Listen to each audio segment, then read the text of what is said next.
Hey folks, SMK Gaming here. After the nerf to the PP, people are now looking for the next meta weapon.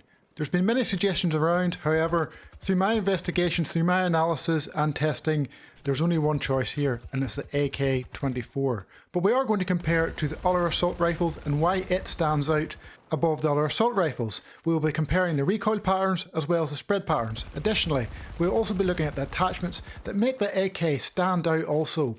What makes it the meta weapon right now? And its attachments plays a big role in that. So folks, let's get started. Here are the recoil patterns of the three fully automatic assault rifles we have in the game. Going from left to right, we have the SFAR, the M5A3 and the AK-24. All were tested using their factory attachments. In some instances though, the sight that I used may have been the hollow sight. Doesn't make any difference to the recoil pattern though. Now at first glance you may be thinking to yourself, yeah right, the AK-24, the new meta weapon? No. Well, I'm about to persuade you and tell you why it is. The vertical recoil on both the SFAR and the M5 was very similar. You can see they both go up just over one panel, whereas the AK-24 goes up a panel and about a third, so clearly it is the most vertical recoil. Does this mean this weapon is more difficult to handle? No, it certainly doesn't. Look at the M5, it has more horizontal recoil, and it goes up and to the right. The SFAR doesn't have really any horizontal recoil, it goes straight up like the AK-24. So all three weapons have varying degrees of recoil. Some are more vertical, some are more horizontal. However, and here's the key to why the AK will be easier to control for most people, and it is all to do with that initial recoil. Let's zoom in to the first 2 to 3 bullets of the recoil patterns of each weapon. Looking at the AKs here, you can see the first 2 to 3 bullets are very close together. What that means is the initial kick of the weapon, as soon as you start firing, the recoil is quite low, and then at some point the recoil does pick up to go beyond the recoil patterns of the other two assault rifles. If we then compare that to the M5, you can see with the M5 the second or third bullet is either touching the first, or you can see a clear gap. If you move over to the SFAR, you can see there's instances where the first and second bullet do overlap, but there are instances where there's gaps between the first and second bullet. So its initial recoil is sitting somewhere between that of the AK and that of the M5.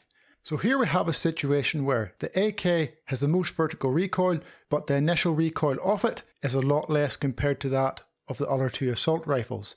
On top of that, vertical recoil is generally accepted as being easier to control compared to horizontal recoil, which the M5 has more of.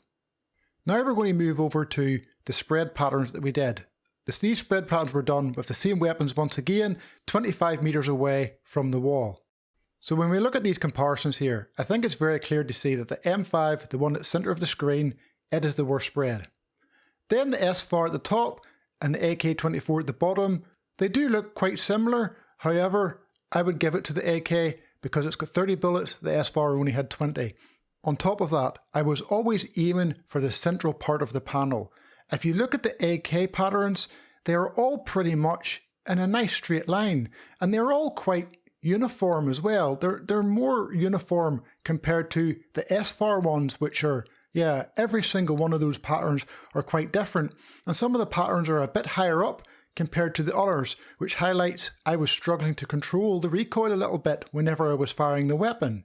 So now we better understand why the AK-24 is becoming the meta weapon in Battlefield 2042 right now. The recoil pattern demonstrated that it's easier to control that initial recoil. Here we can see the spread pattern. The spread on the AK seems to be less compared to the other assault rifles. So easy control recoil, lower spread equals a very good gun. On top of that, the AK-24 is better at range compared to the other assault rifles also. And as we've all played the Battlefield 2042 maps, they're huge. It has an advantage over the other assault rifles. And adding attachments to it can only make it better. Adding a rattlesnake light grip improves its accuracy while moving and also its effective range too. The drum mag takes ammo capacity up to 50 from 30 at the expense of handling. But if you're good at controlling vertical recoil, this shouldn't be an issue for you.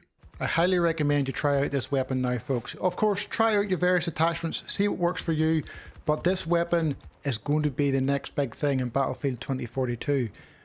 If you enjoyed the video folks, found it insightful, helpful at all, hit that subscribe button, like it up, share it with your friends, it really helps me out.